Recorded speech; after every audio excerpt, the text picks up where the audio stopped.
What do you think about that word realized? Realized. Not so much, huh? Well, we really like it.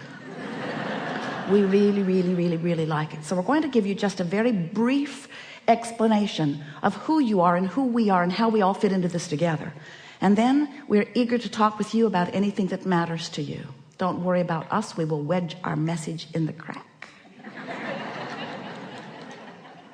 So you are vibrational beings, and you are source energy beings, and you were source energy before you came into this body. And even though you are now in this body, you are still source energy. In fact, you are still more non-physically source energy vibrational beings than you are this flesh, blood, and bone version that you think of mostly as you. So here you are in your physical body. A part of all that you are is focused here.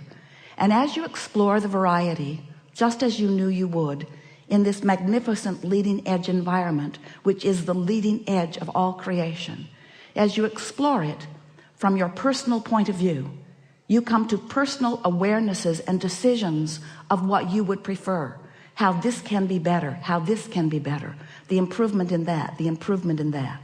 By sifting through life just like you planned, you know what you don't want, which causes you to know what you do want. So you are emanating signals of desire all day, every day.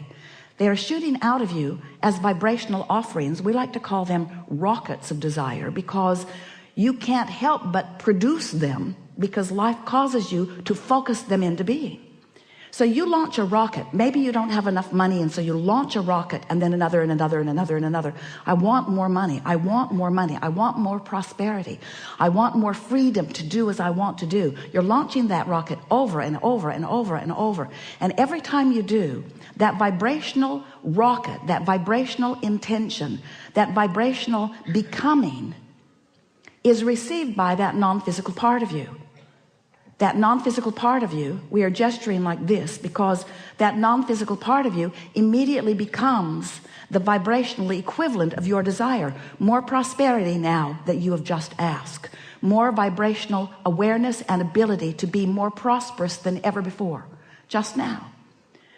So that vibrational version of you, we are doing this gesture because we are wanting to imitate your vortex of creation, this vibrational version of you which precedes all manifested versions.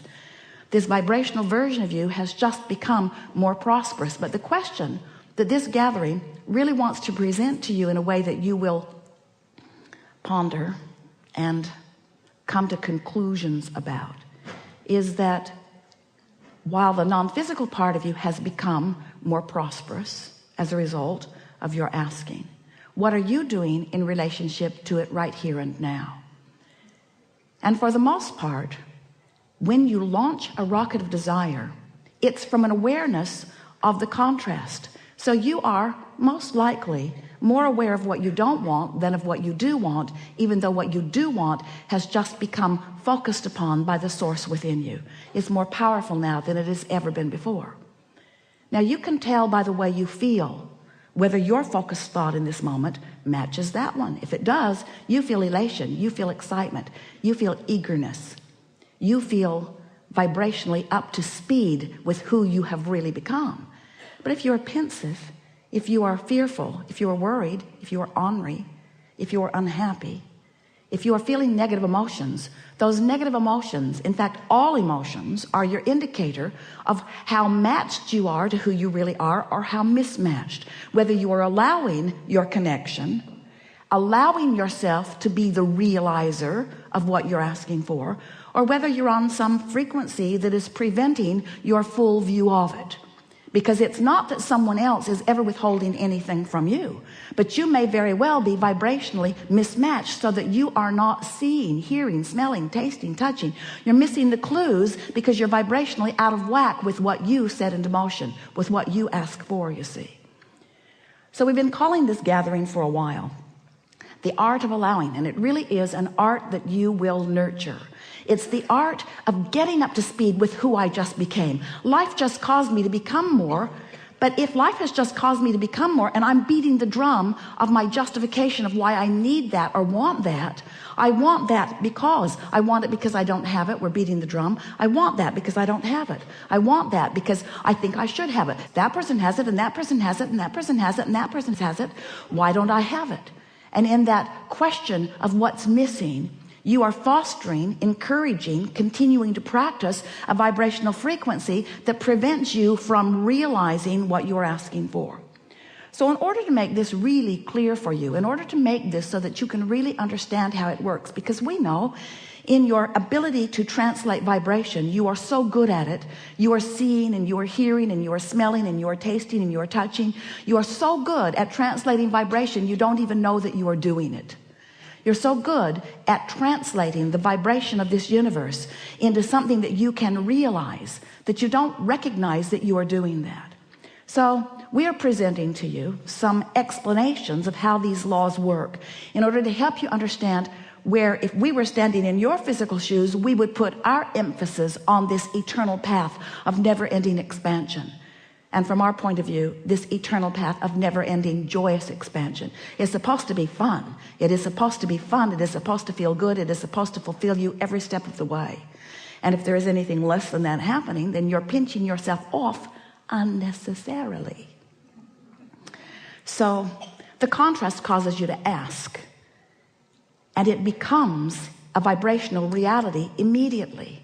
And our physical friends say, well, that's very nice for someone, that it is now a vibrational reality. But I want that vibrational reality to become more. I want to realize it fully. I want to be able to see it and hear it and smell it and taste it and touch it. I'm happy that you're happy, Abraham, that there's a vibrational reality. But I want that vibrational reality to be more. I want the money in my bank and the lover in my bed. I want more. I want more than this vibrational reality. And we say, then all you have to do is tune yourself to the frequency of your vortex. And it's not something that you will do instantaneously. In almost every case, it is something that you do gradually. But in every case, it is absolutely something that you can do. So if you've been listening to us for a while, you've heard us go on and on about law of attraction to the point that you're sort of tired of hearing about it. But it doesn't slow us down because it matters so much. And if you've been listening to us for a while, you've been hearing us talking about the vortex and how it is vibrating at a very high frequency, and that it would be really good for you, good feeling for you, and good results for you if you could gradually and consistently raise your vibration to the frequency of what's in your vortex. Because when you're up to speed with all that you've become, you're tuned in, tapped in, turned on, you feel wonderful, things go well for you, you have good timing, you have good flexibility, life is sweet for you, and those around you benefit just being near you. So if you've been listening to us for a while, you know about this vortex stuff. But today we want to talk to you about what happens once you have launched a rocket, once we've gotten hold of it, once source energy, the likes of us, has focused upon it and brought it into a vibrational reality that is ready to manifest, ready to be realized, ready for you to actualize it into your experience, ready for you to make it the reality that you want to claim out here on this leading edge, this furthest, most expanded part of the universe where everything that is wonderful must manifest if you will only allow it in your experience. So what's the next step? Well, the next step is recognizing that while you sifted through the contrast, and while you launched the rocket, and while the rocket went where it's supposed to be, and while source took hold of it, and while all of the cooperative components have been assembled, and while it's ready to pop into your experience, you the creator of this wonderful thing that you put into the vortex, it's ready to pop into your experience. But you have to prepare yourself vibrationally for the revelation of it, for the realization of it. And in order to explain that in a way that you can really hear it, we're saying, so here's your vortex at this very high frequency. Imagine a cork bobbing on the surface of the water, up there where the pure vibration is. You can hold that cork under the water. You can. But when you let go of it, it's going to bob right back up there. So when you stop doing those things you do that hold your cork under the water, you'll bob right back up, and you'll be a vibrational match to that which you want. Happens every night when you sleep for a moment. It bobs up, that you grab hold of it and drag it right back down usually, as you remember yesterday. So your cork is bobbing on the surface And when your cork is bobbing on the surface, when what you are thinking about in this moment, when what you are giving your attention to is absent of resistance, when you're not doing that thing you do that makes you feel uneasy, when you're not introducing into your vibrational frequency unwanted things, better said, when you are in a place of allowing, when you've been meditating, when you've been praising, when you've been appreciating, when you are tuned in, tapped in, turned on, when you are in love, when you are in that high-flying good feeling place, when your emotions are telling you how good you are feeling, then you are a perfect vibrational match to what's in your vortex. And what's in your vortex then, through the path of least resistance, can flow easily into your experience. But the realization of it is yours. We call that your grid filling in. Humans often call it, it's when inspiration comes. It's when you just have that feeling about something. So the grid fills in all kinds of wonderful ways. The first evidence that you're up to speed and your grid is filling in with the contents of your vortex is you just feel wonderful. You feel good, you feel elation, you feel clear-minded, you feel inspired. An idea will flow in, and when the idea comes, you'll know it's a good one. You'll know it's a good idea. It's the grid filling in. Sometimes you want the grid to fill in, boom, you just want it right there where you can observe it. And we say, if you'll be patient and allow this natural evolution of the grid filling in, then you'll get in sync with the rhythm of life that you intended when you came forth into this physical body to begin with. Not one of you said, I'll go forth and I would like to just think of something and I would like it to manifest, and then I will just observe that good thing, and then I'll think about that, and then other good things will come. And we say, if you were operating under those very speedy conditions, this seminar would be about de-manifestation. Abraham, I have 500 cars.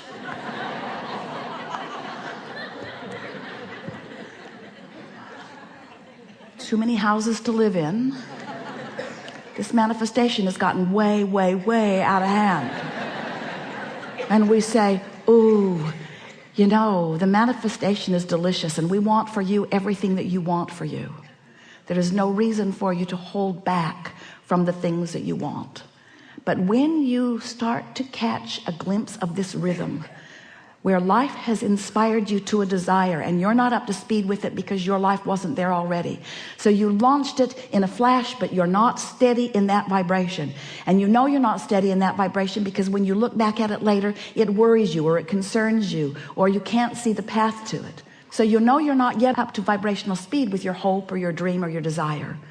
But if you know the laws of the universe as we do, if you know who you are and feel the worthiness of who you are, then you must know that you've launched the rocket. You said what you want. Source is behind you. It has become vibrationally active. It is a vibrational reality. You have only to find somehow, some way, which is what we're going to be talking about all day here today. Somehow, some way to be a vibrational match, a consistent vibrational match to who you are, who you've really become, to the things that you've asked for, you see. So when you practice that vibration for a while, it gets easier and easier, doesn't it? And as you practice that vibration, then your grid begins to fill in, and you are there in full resonance and awareness of the grid filling in. So when the idea comes, your feeling to act on it is right there. When the grid fills in, you're in the right place at the right time, you see. There are a lot of people who want to fill in their own grid. In other words, they want to be the creator of their own experience, and they want to do it through action. And we want to say to you that your action is a pleasant way to enjoy the deliciousness of your time-space reality, but it is not the path to the creation that you seek. Vibrational alignment is use your action to enjoy what you've created.